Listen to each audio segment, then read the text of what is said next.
आने वाले एपिसोड की शुरुआत में रियांश सांची के पास खड़ा होकर उसे भरोसा देने की कोशिश कर रहा होता है।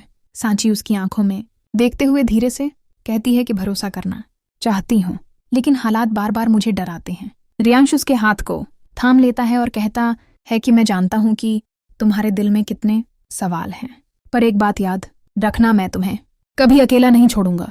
चाहे दुनिया कितनी भी बातें क्यों ना करे, मैं तुम्हारे साथ हूँ।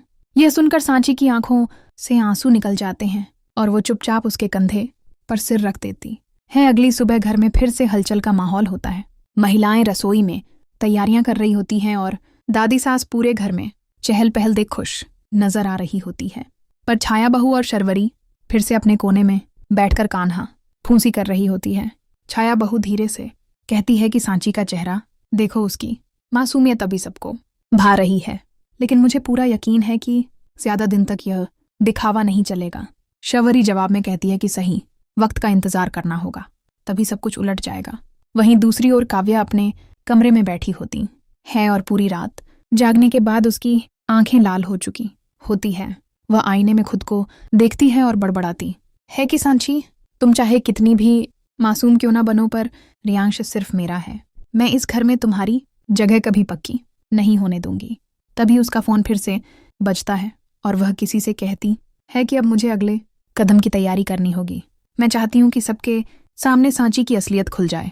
उधर हॉल में जब सब लोग बैठकर नाश्ता कर रहे होते हैं तो अचानक दादी सास सांची को रसोई में बुलाती है और कहती है कि अब से घर की जिम्मेदारियां तुम्हारे कंधों पर होंगी। ये घर तुम्हारे सहारे चलेगा। अगर तुमने यह जिम्मेदारी अच्छे से निभाई तो सब तुम्हें स्वीकार कर लेंगे, लेकिन अगर कहीं भी चूक हुई तो लोग उंगली उठाने में देर नहीं करेंगे। सांची सिर झुकाकर उनकी बात मान लेती है, लेकिन भीतर से उसे और भी डर महसूस होता है। इसी दौरान रियांश बाहर जाने की तैयारी कर रहा होता है और काव्या उसके पास आकर मुस्कुराते हुए कहती है कि इतने बदल गए हो कि अब मुझसे नजरें भी नहीं मिलाते। रियांश बिना उसकी तरफ देखे कहता है कि काव्या, अब मैं सिर्फ सांची का पति हूँ और वही मेरी जिम्मेदारी है।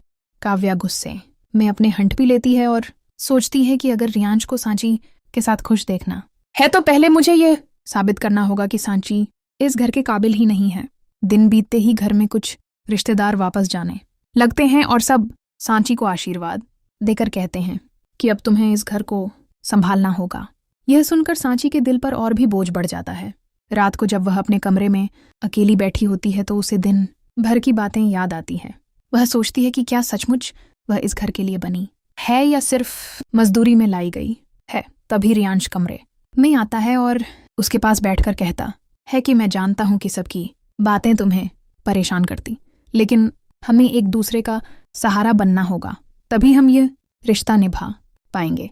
दूसरी तरफ काव्या अपने कमरे में बैठकर अगले दिन की एक बड़ी चाल की योजना बना रही होती है।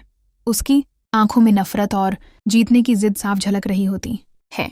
वह खुद से कहती है कि अब खेल की शुरुआत होगी और इसमें सांची का सच सबके सामने लाना ही मेरा मकसद होगा, चाहे इसके लिए मुझे कितनी भी गहराई तक